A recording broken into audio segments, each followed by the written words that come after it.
Welcome along to the Spearo Diaries podcast with Elise and Laura. Two mermaids chatting about spearfishing and ocean adventures. For today's episode, we sit down with our first real Spearo guest in his home. Legendary adventure chaser, spearfishing equipment pioneer, a man with a long list of competitive achievements and accolades in the sport. We really enjoyed this in-depth conversation with our wise mentor and friend, Darren Shields.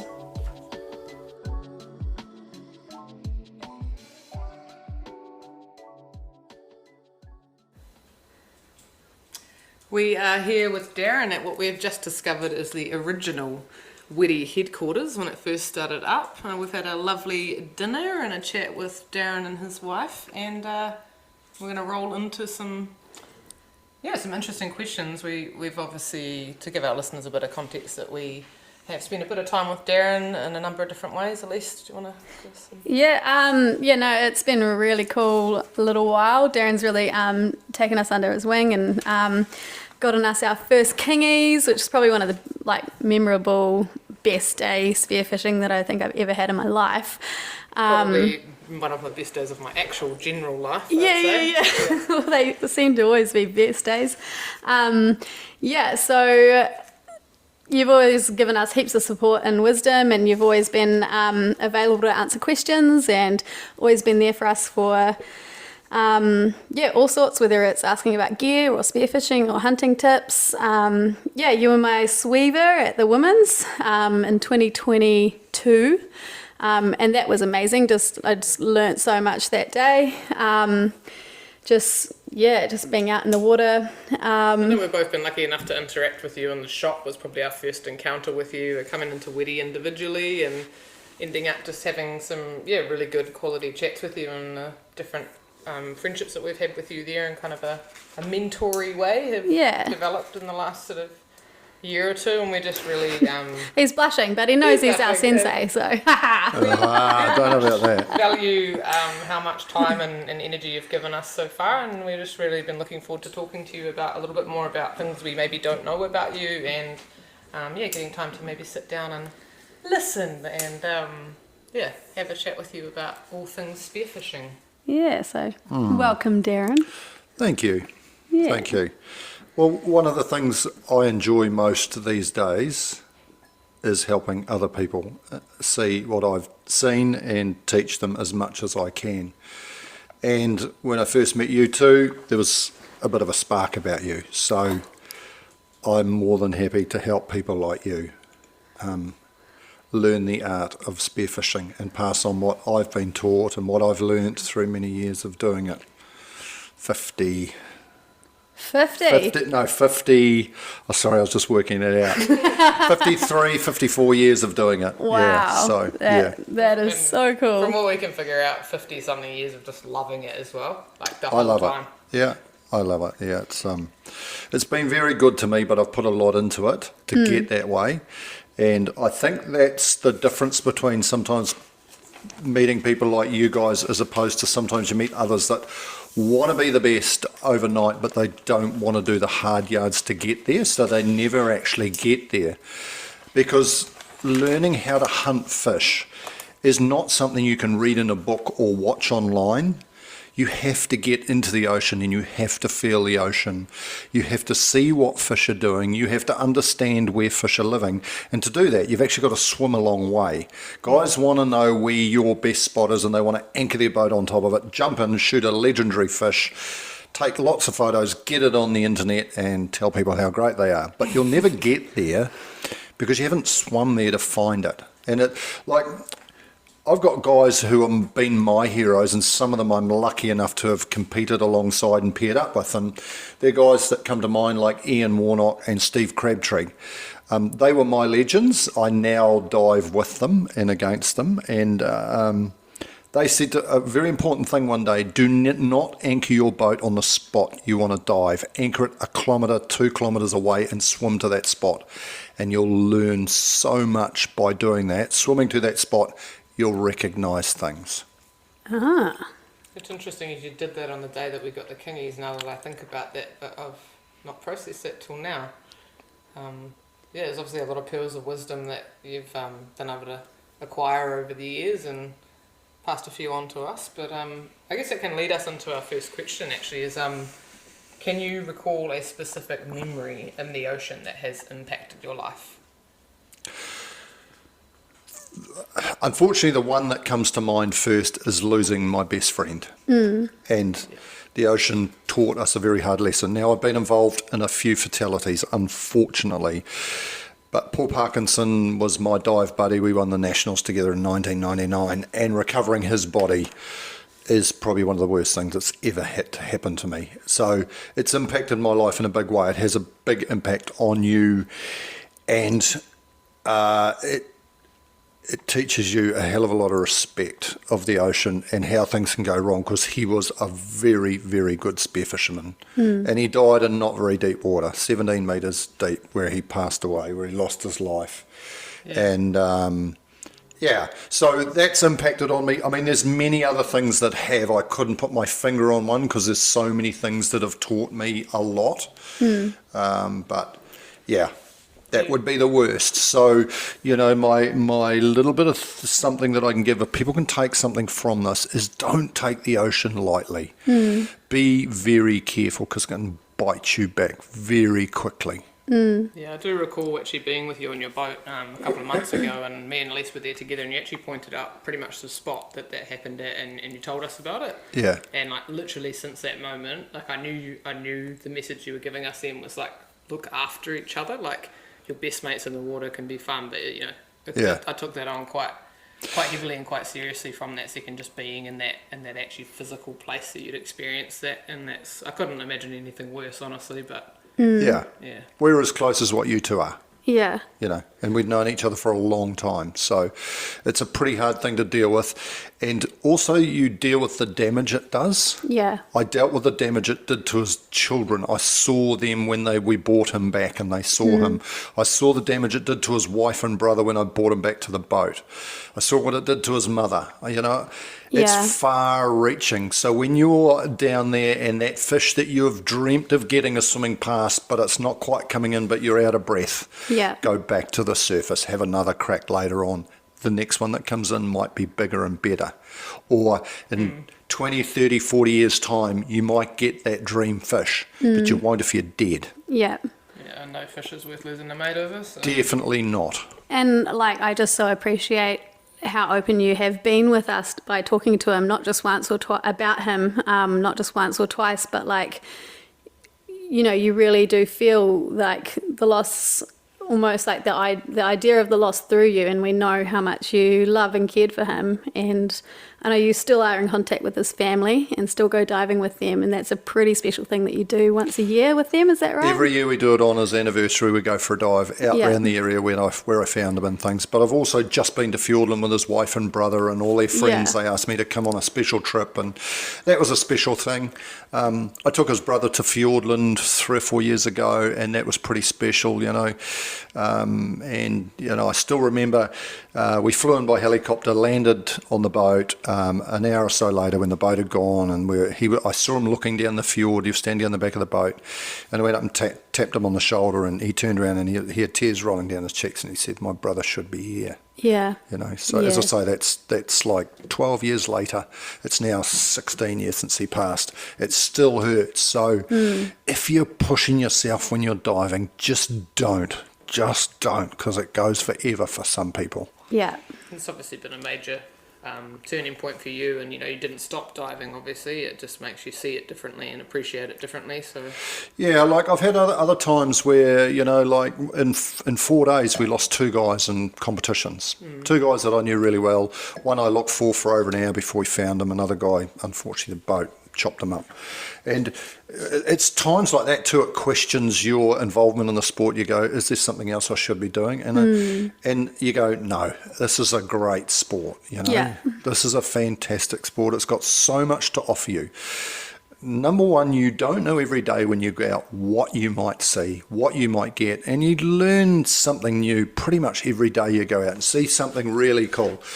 I don't know if there's a lot of sports you can do that are like that, you know. I don't reckon there is. That's why we froth it so much, because it's just constant change, constant learning, and just like we were saying to other people recently, that we can meet someone like you who's been doing it essentially your whole life, and you still are that excited about it, even after things like losing your mate. Yeah. And you still like get excited about a particular day you've been out, or what you've seen, or recalling a story from the past. And I think that's the bit that we both particularly want to capture on these podcast interviews is, why is it people still love it so much, and like what does it mean to them? It's like outer space. Yeah. I mean, the ocean is really undiscovered in a lot of cases because it is so deep.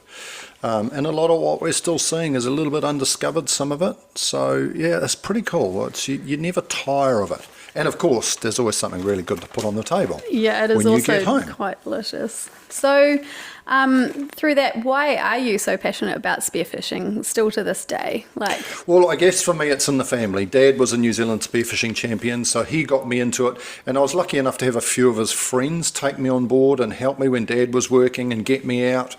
And I met good guys that were keen on it as well, and I'd go with them. And it's just that adventure, you know.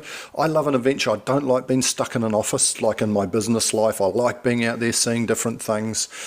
And I don't know, there's just something, on those blue water days when it's blue and there's lots of fish are special, but so are the really dirty water days because of the challenge it presents you. Like, to go and find a fish in half a metre's viz. I remember going to the World Champs in Spain in 1996, I think it was, and diving in no visibility and thinking, oh my God, this is terrible. And you've got to get that out of your mind and go, oh my God, this is a great challenge if I can get some fish. So, you know, I took that challenge on board and I ended up doing not too bad. And it was that, how do I get fish when you can't see anything? Right, so I worked out, dive to the bottom, look upwards and use the light above and silhouette fish above the weed. wow, that's quite a new... Reading about that, and it sounds real geeky of me, reading your Chase the Adventure book recently, again, since more of met you, and you break that down about how you, even in a completely new environment in a new country, where there were a lot of more experienced European divers, you were actually like, okay, I'm going to go and figure out how I hunt this type of fish in this terrain. And you went into quite detail about how you would wait on the bottom and look up at the surface and how that served you quite well. And it's quite cool, like knowing that you can break down and recall those events and those lessons and how different diving can be in different places, because you've been to some awesome different places and travelled so much for diving. It's like it's really interesting reading about your story, and I know that's a few years ago that it was published now, but I can still remember that though. I can still remember those days in the comps. You know, you don't forget that stuff. Where was it in 1996 when you were shooting silhouettes? Gijón, Spain, on the Atlantic coast. 6 metre swells. We lost 6 boats the first day. And when I say we lost 6 boats, 5 had their outboards fall off on the way to the comp zone, and 1 got smashed in the surf. It was just wild. It was like, my Was there a lot of competitors, or was there, so like, there's how many were going out? 75 competitors, and and then there's all the managers and there's a few safety guys and things. So there's 100 odd inflatables all racing each other along the coast. This Atlantic coast with these giant swells, and outboards hadn't been screwed on properly because they were brand new boats, brand new outboards. this is where they hired all the guys who were random dudes. They just to pulled them drive off your the boats, streets. I had Manuel, you know, Spanish Manuel. Couldn't speak a word of English, racing all his mates. It was just chaos. But, you know, like, sitting around in the old person's home, if I ever get there, I've got some great stories to tell like that. They were just hilarious now you look back on them, now that you've survived them, you know. Afterwards, it's always a bit funny, isn't it? It was very funny, but the other thing is when you went back into port, they held you outside the port, they let you go in one at a time, and there was thousands of people cheering you on, and they're wanting to see your fish. And I was embarrassed because I only had 6 fish. I didn't know what any other competitor had. Right. The boat in front of me, he held up his empty lunch bag. He didn't get any fish. So I thought, well, I'm not so bad with my 6 fish. I held him up and the crowd just went berserk. And as it turned out, I came 16th out of 75 that day. Well, so I was like, okay, so I did all right. Yeah. And there was people wanting to touch you as you walked through the crowd. It was like being one of these megastars you see in a soccer game or something like that in Europe. And it's like, oh, this is unbelievable. Is it like that now? Like, is that the same kind Europe, of vibe in Europe? I think Europe is still a lot like that. Yeah. Okay. Yeah. That is so interesting. Place to be a superstar spearfisher then. Yeah. Get the last remaining fish and get cheered in on the way in, or... Yeah, well, when you talk about the last remaining fish, the last time I really had a good crack at the world's saltwater spearfishing was Croatia. And I questioned what I was doing because on one day, I only saw 1 fish and I shot that fish. And it made me question whether that was the right thing to be doing. Oh, okay. Yeah, that would be a lot. So now I've turned my attention more towards freshwater pest species. Okay. Because I love shooting fish. We need to get rid of a lot of these pest fish, and so I see more merit in doing that than shooting the last fish in the ocean in salt water. Well, we learned that about you when we actually got chatting to you properly at the Catfish Cup. I think it was last year. And obviously that's one of New Zealand's only kind of freshwater competitions where you're actually eradicating a pest species, which I had no idea about before I did it. I thought, oh yeah, I'll come along to the so-called Catfish Cull, and then next thing you know, we're realising that it's actually doing the council a favour. Heck yeah, they want us to be there doing it. That's right. And so from that, also you've had quite a lot of involvement with the freshwater worlds, is that right? Well, a guy called Mike Maguire and myself sat down at a comp in America once, one of their national champs, and we came up with the idea of this freshwater world. So we created it, we drive it, we push it, because we think there's huge merit in it. People have got me wrong. They sort of think I'm some sort of mad greenie, but I have an understanding of the fish I used to see, because I've been doing it for so long, to the fish I see now. And look, I want to shoot fish in the ocean for as long as I possibly can, but I understand there's not an infinite number of them. Our population is growing. There's more pressure on the resource.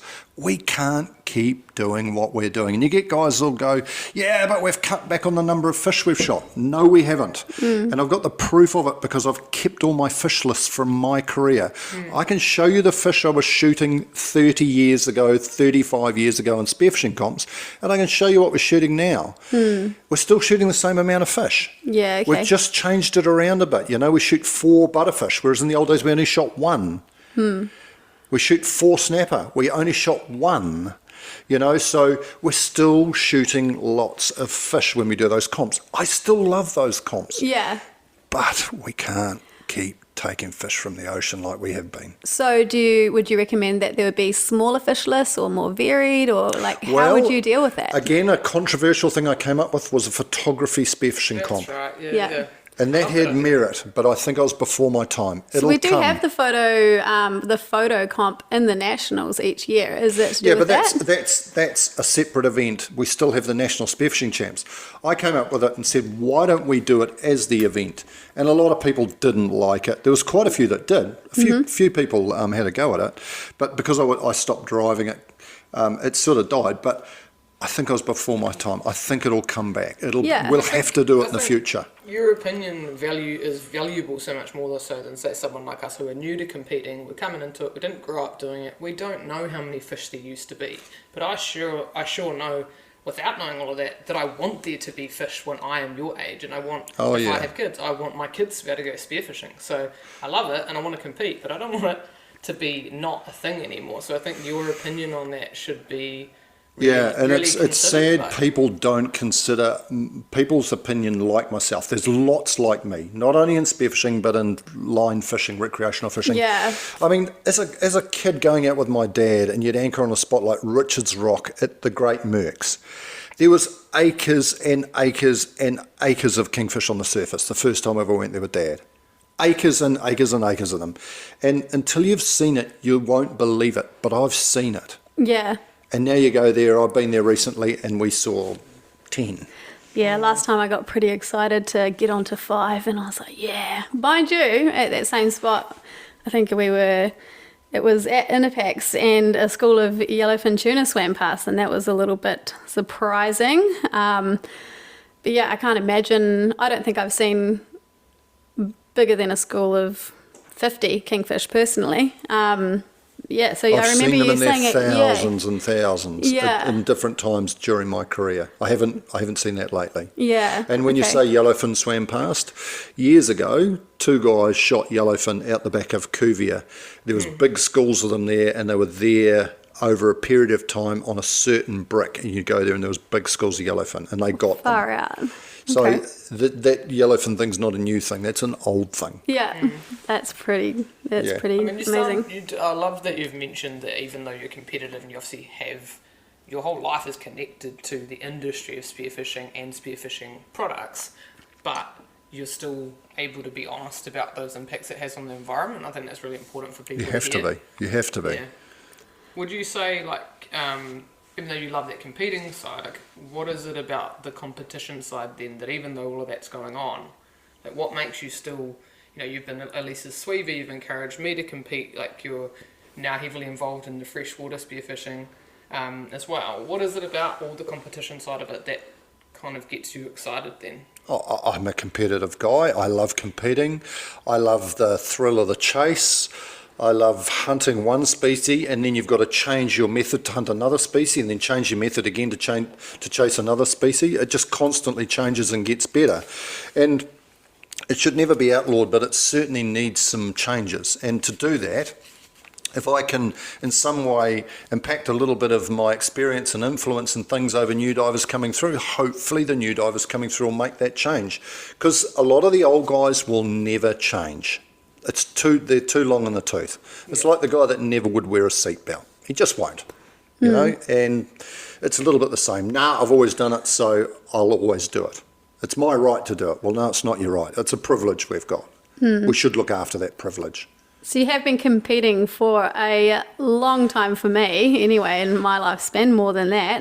40-something years I've been competing for. 40-something years. I did my first comp when I was 15 years old. I'm nearly 60. So that's incredible. So, and back in those days, I think I remember you saying you guys used to pull in stingray and all sorts of things. That wasn't in my time. That was my dad's time with stingrays. Okay. But in my time, there was fish that we used to bring in that you'd be horrified with, that were part of the event. So where we took those out, we added other fish in. Is this just a rumour? Or did you shoot a marlin in a competition? Not in a competition, but a guy, Chris Brown, did, and I was in that competition. Okay. Yeah. All right. Yeah, he was the first guy to ever shoot a marlin.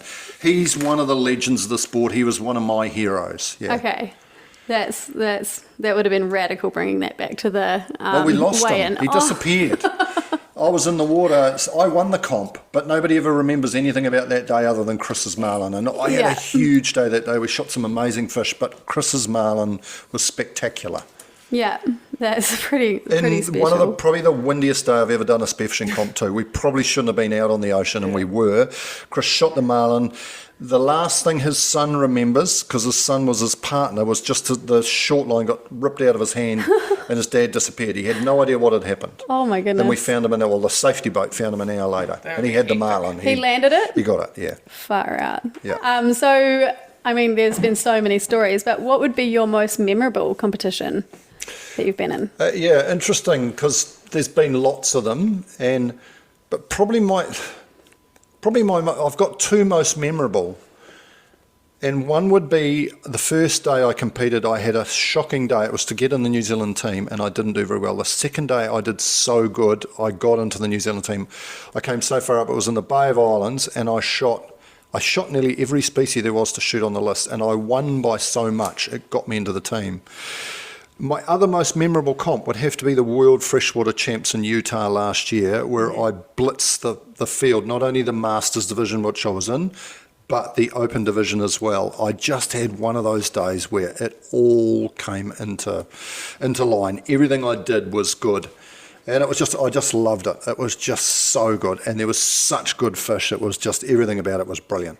It's awesome that you can be still experiencing such a competitive high, because obviously we've read a lot about you. Most people who've heard of you would know that, I think, and correct me if I'm wrong, that you've won the New Zealand Champs 6 numerous times, come second and third numerous other times. You've been on the New Zealand team not only as a competitor with children of yours in the New Zealand team, you've been a manager in the New Zealand team for the men's even quite recently. What would you say, though, in terms of you're now the age you are, where you're bringing all of that skill set and experience to competitions that are slightly different? Like freshwater spearfishing is obviously using a lot of those applied skills. But for those who may be in the spearing community who don't know a lot about the freshwater side of it, what would you say is really different? Say in Utah last year, what? It's really different. Well, number one, freshwater is a bit different to swimming, because you sink easier, so you need less lead, basically. Sounds good for your back. Yeah, exactly. You often are in dirtier water. But the one good thing about it is you don't have to look over your shoulder when you're handling fish and things like that. Well, I was wondering about that, because I do believe they're in South Africa next year. Crocodiles a thing. Yeah, well, me and Laura have expressed our interest, and we're pretty keen to get there. We're making that public now. Oh, Yes, So we'll see. We've heard that there is a. I mean, it's, have we got crocodiles to look forward to? Have we I got hope not. bull I hope shark. not. brain-eating amoebas, bull sharks, or piranhas? No. I might have googled though that the bull shark in South Africa can actually go in fresh water and does like to breed Yeah, there. we're in and I a was dam. Like, We're in a dam or a pond. It's not a river system. So Okay. no, there's nothing like that. So we'll be I able to don't have a think. drink while we're swimming. We won't have to pack water. Yeah, you Okay. should be fine. It's the way that the competitions are structured. I was doing a bit of research and I found it quite interesting that they have categories that are a little different to the New Zealand champs and the world for saltwater. That the freshwater have things like singular male, singular female, 2 men, 2 women, and mixed pairs. The categories are actually kind of different. Well, what we did is we looked at a lot of the things we didn't like about the world salt waters and came up with a different way of doing it. So we're trying to get it back to being more fun. It's pretty cutthroat, and sometimes a lot of people come away from the world salt water and go, they don't like it. We like fun. Yeah, these are fun, but don't get me wrong, it's bloody competitive. It's really competitive. But it's just I don't know how to explain it, but it's just getting the enjoyment back in the sport, because the sport's failing as far as numbers wise. We're not growing the sport at all, and there's lots of reasons for that, but we just feel if there's a bit more fun involved, there might be some more people want to go. I mean, there's more people buying spearfishing gear in New Zealand by the week, by the sounds of it, but that doesn't mean they're actually taking it. It certainly hasn't gone into the competitive side. Yeah. If anything, it's got a little bit less over the years. Yeah. Okay. So Darren, if you were to have a dear diary entrant, like a journal or a log for like yeah, a fishing day. We make the joke because it's Spare Diary. It's like a dear diary. entry. Can you recall your most memorable fish story? I can. And it's not the biggest one I've got, but it was the first one I've ever got, was a yellowfin tuna in Whakatane. In February the 6th, 1999. I shot the New Zealand record yellowfin tuna of 48 kilos. And it was just so exciting. No, the girls are showing me my book. That's not it. That's a bigger one. There's another picture of a huge one. That's a bigger one I shot in Vanuatu. And that was great, but this yellowfin was something, it was probably my first big game fish.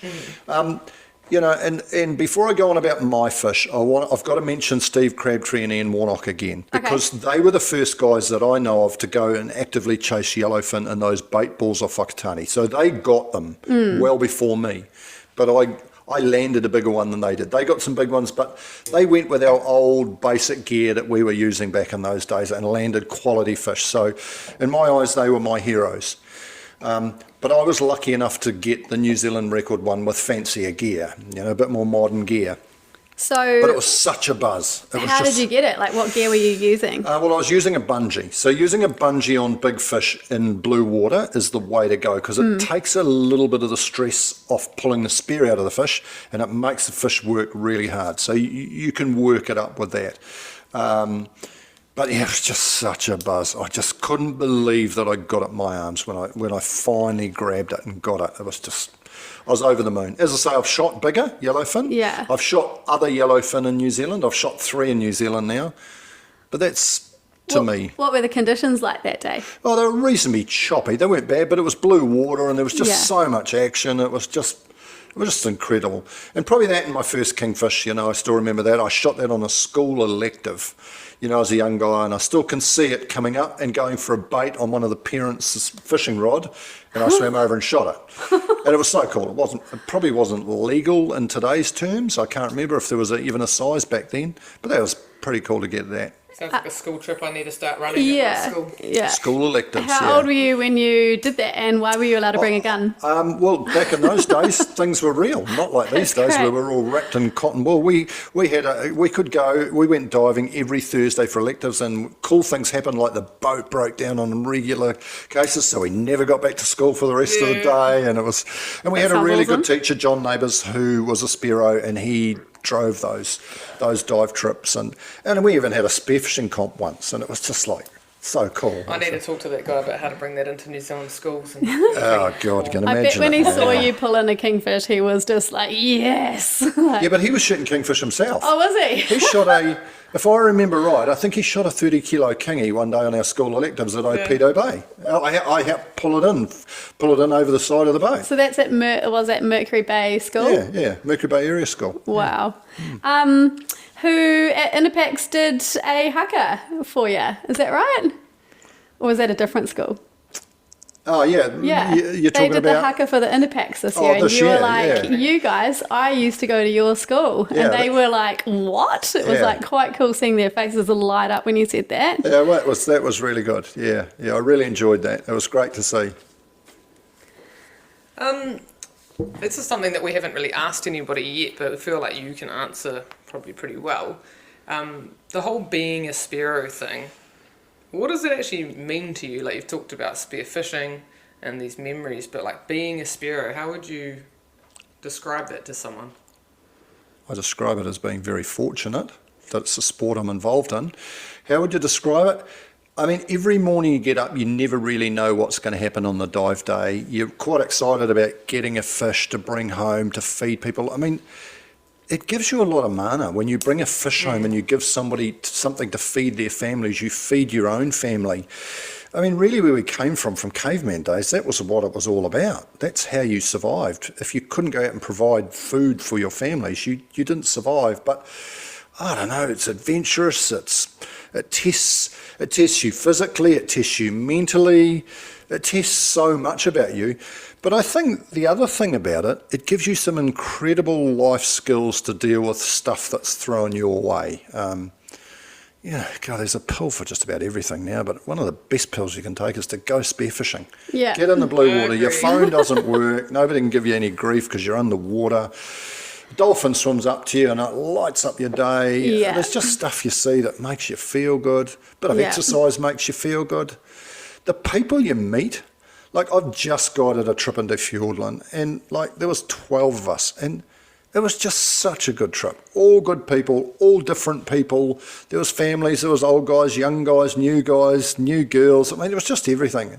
It's just, I don't know. It's really hard to explain, but you've got to give it a go. It There's so sounds many- amazing, eh? There's so many elements to being a sparrow, and I think that's what we're trying to Yeah, encompass in our yeah. podcast, is just that it's not just going and doing a sport, it's not just competing, it's not just going out and killing some stuff, it's actually being a sparrow is a lifestyle, and like you've just covered, Yeah, it's yeah. so many aspects of your well-being, of being a human, pretty much. Sometimes when people are like, oh, what's your hobby? And you say, it kind of almost makes you cringe when you say spearfishing because it's like, I don't really feel like spearfishing's a hobby. It's kind of almost your whole world, Lifestyle. It is And to a lot us. a lot of the time anyway. It is to you as well, so... If you've got a wealth of knowledge, I mean, you've got years and years of experience. Not to keep pointing that out, sorry, but if you could have a hot tip for the next generation, like what would you want to pass on to the next generation of sparrows? Look after it. Look after what we've got. Don't get dressed up like a Christmas tree in gear. And here I go, I sell gear, so I need to sell gear to survive. But Yeah. the one thing I hate is when I take people out and they've got every sort of gadget on them and they spend the whole time trying to work out how to use it all. They're tangled in it, whatnot. Don't get too carried away on what people are telling you on the internet you've got to wear and you've got to use and da-da-da-da-da. Watch out for the influencers. A lot of these influencers actually don't do a lot of diving. They're into some free gear. You just got to make sure you're getting the right info, but keep your kit to a basic amount. Learn how to understand weather. Learn how to understand tides. Learn what it means when the wind blows from the east, the west, the south, the north, what it means to the fish, what it means to the sea. I'm still amazed by the amount of guys that'll turn up at my shop to go out on a Saturday and I'm going, are you going out today? And they're going, yeah, why? It's blowing 30 knots from the east. What does that mean? Oh, okay. It means you can't really get out. The waves Yeah. are massive. Oh, really? I will just go in close. No, you can't go in close. There's big waves. And you start explaining all this and guys are like, oh, God, it didn't work right, all that stuff. Yeah. It's more to being underwater than, you got to understand all the stuff above as well. There's a lot to learn, and that's why being quite a newbie myself, I really treasure that I've had someone like Elise, but people like you who... I barely know. I'm learning from Darren. But I can actually talk to people, and that's how I learn. But if I was out there fumbling around by myself, I mean, there's so much to know. Yeah. Which makes it interesting because it's not actually super easy. Yeah. And it's particularly shore diving. You know, you've got to be really careful with all those weather decisions. But yeah, still so much to learn about all of that. How a spot can be firing one day and not the next. Why? Or the next tide. What's the reason for that? Yeah. And that's where I get back to that. Park your boat 1 or 2 kilometres from your dive spot and swim to it, and you'll learn that stuff. You'll understand it. I still learn it. Yeah, that's super interesting. So, Darren, have you got a funny story for us? I'm sure there's plenty, but I've got anything many stands funny out? ones, and look, I've got one that's going to be controversial. Okay. It's going to be real controversial. Concerning. We're here All for right. And please don't Remember judge when me, you- and just please be careful about how you take this, and make sure you listen to what I'm saying here. Years ago, we had a friendly spearfishing comp between me and a whole lot of friends, and it was an individual comp. Back in those days, we weren't doing pairs comps. I swam off and I shot a whole lot of really nice fish, but I found a dead baby dolphin on the bottom. And I tied it to my float, Yeah. and I swam back to the boat. Emphasis on found. I found the a dead dolphin. It's not a shot. It's its blowhole, I swear. I didn't spare it. It was dead. It was well dead. But I put it on my float. Now, would have I done it in this day and age with phones and things, recordings? No way. But I swam back to the boat with it. And my good friend who I talked about earlier on that passed away, whose body I recovered, he met me at the back of the boat because everybody was back but me, and he took my gun off me and he starts pulling my float line in, and of course there's a hell of a lot of weight on it with a dolphin on it and all my other catch. And he's going, he's yelling out, Shell's got a huge catch. Come and see, he's got a massive catch. And he got halfway through the sentence and he just stopped as my float got close to the back of the boat. And he goes, you bastard. And he starts yelling at the others, he speared a dolphin. He speared a dolphin. And I didn't say anything. I just kept taking my gear off and climbing on the boat. But when they pulled it up onto the back of the boat with all my other fish, they then smelt it. But for a bit there, and it's been a bit of a joke in amongst us. But, you know, there's lots of funny stories, but that was one that Did you get a bit of a nickname from that at all? No, I didn't. No. Interesting, because you have in your book, you have a picture of a dolphin, and then you've said that you dedicated that picture of the dolphin to Paul, who obviously He passed loved us. dolphins. Yeah, He was a Right. dolphin. He thought he was a dolphin, you know. And So he'd have been well riled up about Oh, that. yeah. I mean, he was great. He was fine afterwards. But, yeah, it's one of those things. But there is lots of funny stories. I stuck a pot. There was one guy that used to steer us along a little bit. So one day on my way to a spearfishing comp, I picked up a dead possum off the road. And when he wasn't looking, I shoved it in his dive bag in his wetsuit. And it was old and it stunk and it had been in the sun. Yuck. We went out on this boat. It was for the selection trials for the New Zealand team in the Bay of Islands. And I told everybody what I'd done but him.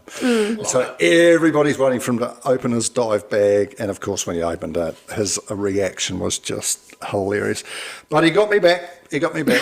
A few months later, I could not work out what the awful smell in my car was. And when I finally found it, there was a silver drummer behind my spare wheel in the boot of my car in the middle of summer. And it was just rancid. Turned into a soup or something. got by me then. back. Great notes for me to take from getting Elise one Hey, day. hey. One day I can she's get gonna silver drummers remember- too, Laura. So. Remember this interview, and she'll be like, you. Yeah. Yeah, that's the real reason we want to know funny stories is like, you know, what we can do to each other later. Yeah. Eh? No.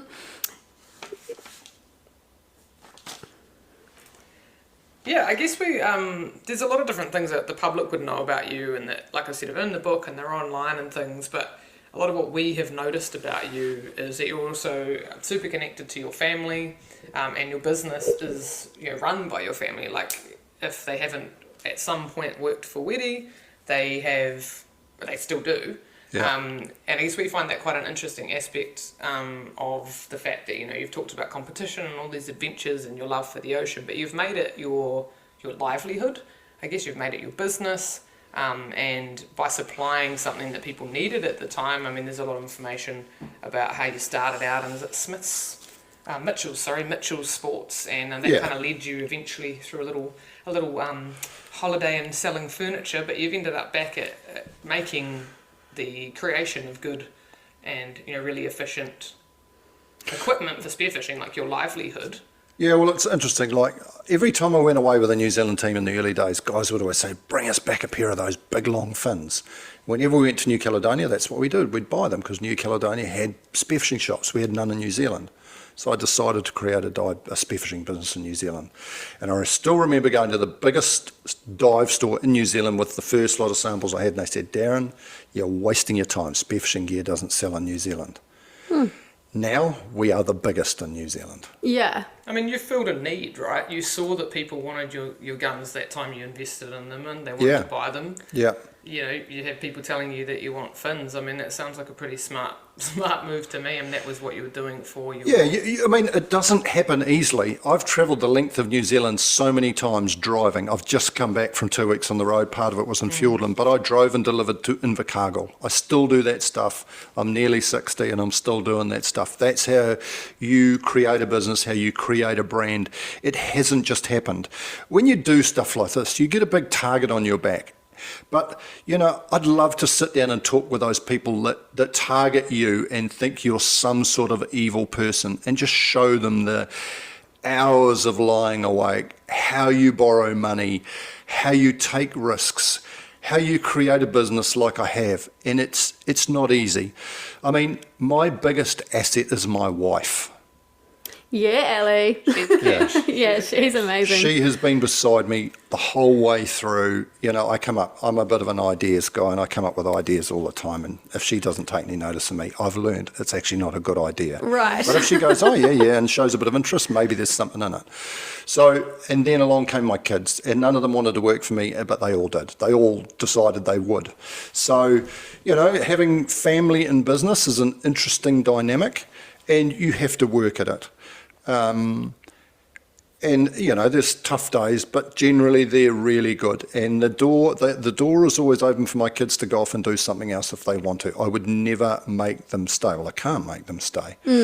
But I like to think I give them enough freedom to create their own ways in the business. There's days we clash.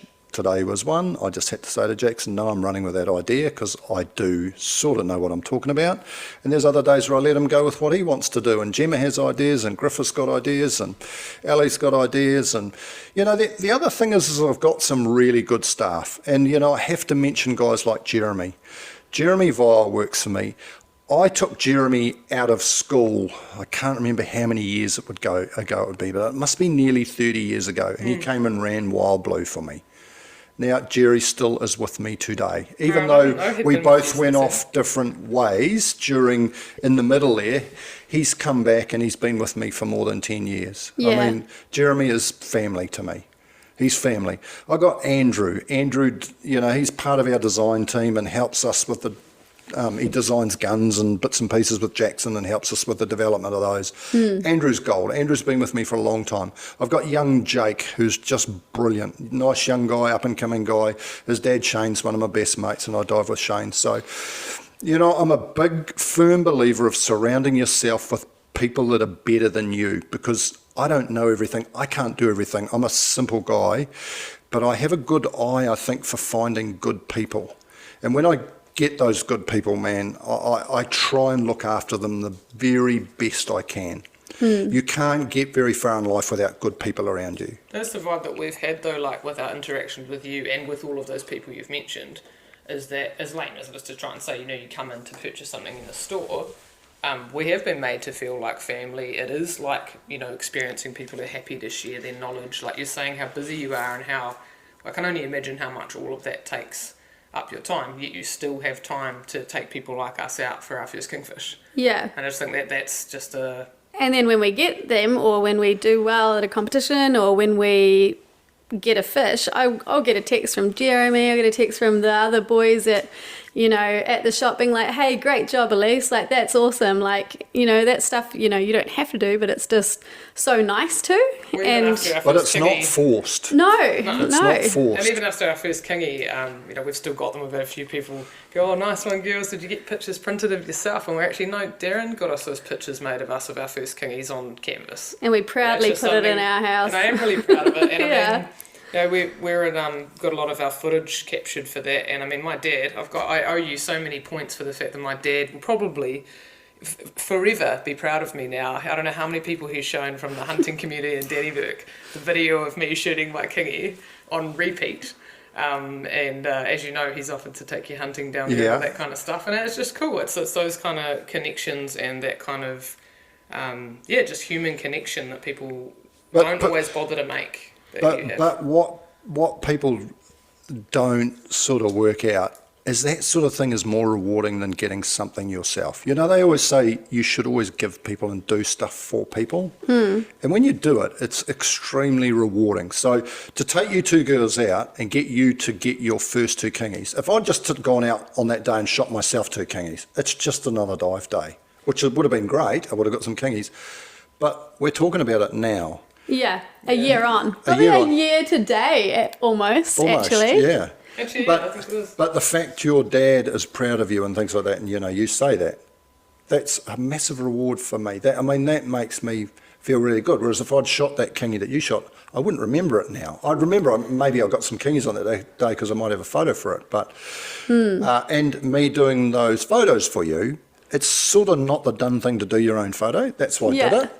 Because really it's what you want, but it's like, because exactly what you said, people go, oh, you probably got your own photo done. Well, no, somebody else did it for me. Yeah. You don't have to say it is, pretty but special. it's done. And we have them together, which is cool because we got them together. So Yeah. been up in our flat and We haven't separated them since we've moved out from each other. Those have to stay together. But the only thing as I say about that is I've paid it forward, you pay it forward. I would You love do the to. same thing for somebody else, and that's what I'd hope you would do. Deal.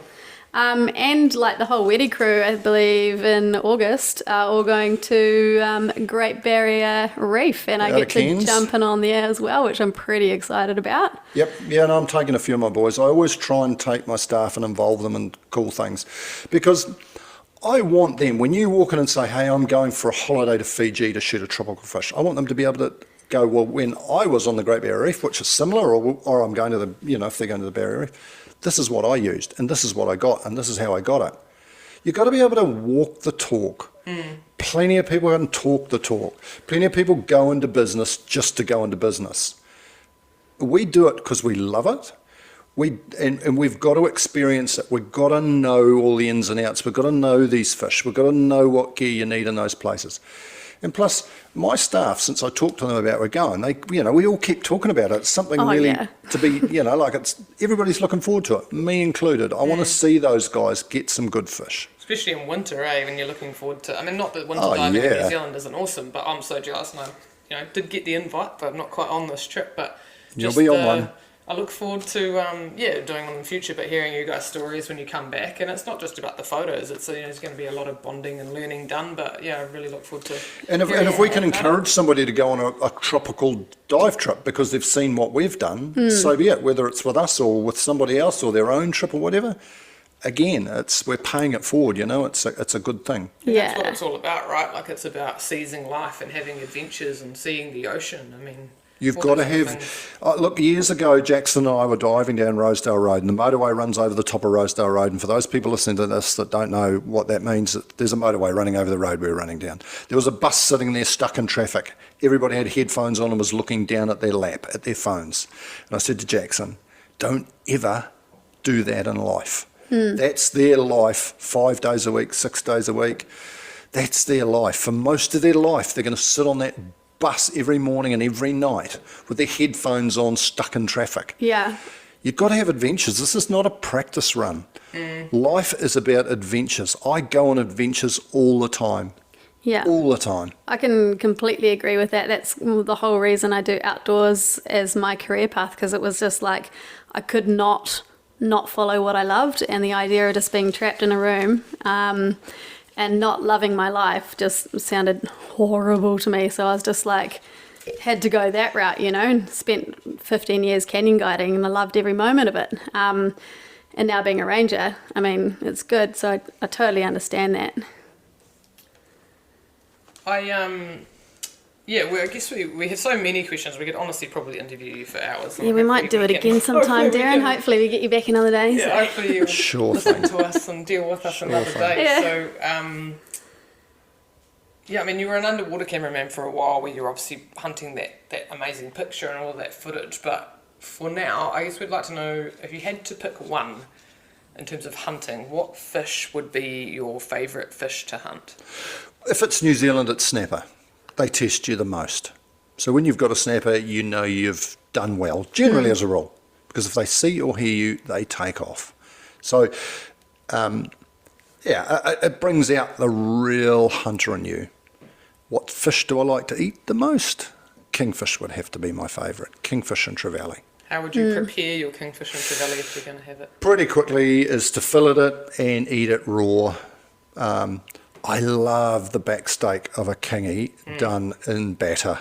It's really moist. If the person that's doing it does it well, it's just the nicest with a good beer batter on it. Okay. Nice. We'll have to try Is that cut lengthways or into steaks or? Well, it's generally lengthways, I suppose. You cut Yeah. that big back steak out of the top shoulder of a kingfish and cut it. I mean, you can cut, then you slice it through it like a steak, sort of a round sort of medallion, and get that done in batter. Oh, it's the best. Yeah, sounds pretty good. We'll have to give that a whip.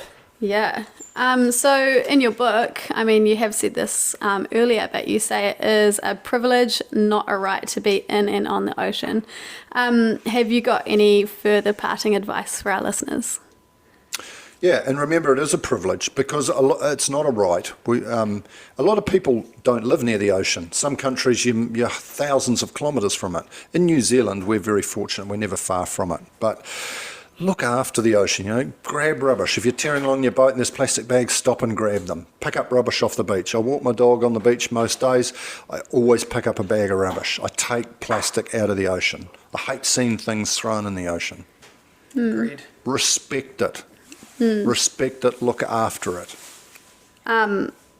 Just side note really quickly, we'll put a photo up, but Lily is Darren's dog, his latest one anyway, and she's a dream. She's the best boat dog ever and we love her, so just saying. She's a great little dog. Yeah, She's and your new little to dog it. before then was amazing too. Yeah, Zachy, he was with me for years. He'd always be in the boat. And I don't think it's so much they like being in the boat, they just like being with their owner. Yeah. In true fashion of how you and the rest of your family are, we've obviously really enjoyed being welcomed into your home and into all of the things you do with spearfishing, and we're looking forward to all the adventures that continue after this. And like I said, hopefully we can get you on for a couple more episodes, maybe about some specific hunting techniques or just some debriefs of the Aussie trip or something like that. But otherwise, we really appreciate everything you've done for us and all the time you have for us. And yeah, we really appreciate you jumping on our very early on in the Mix podcast. And yeah, Thank you for that, Darren. We appreciate you. Thank you, ladies. Appreciate Cheers. you guys too. Okay. Cheers for listening. Tune in next week for an intriguing chat with the pending New Zealand women's spearfishing pig fish record holder and sparrow huntress. We appreciate those of you who have already given us feedback. Feel free to drop us a message or comment on our Instagram. We'd also love it if you could give us a rating on Spotify too. Catch you next time on Sparrow Diaries. Toodles!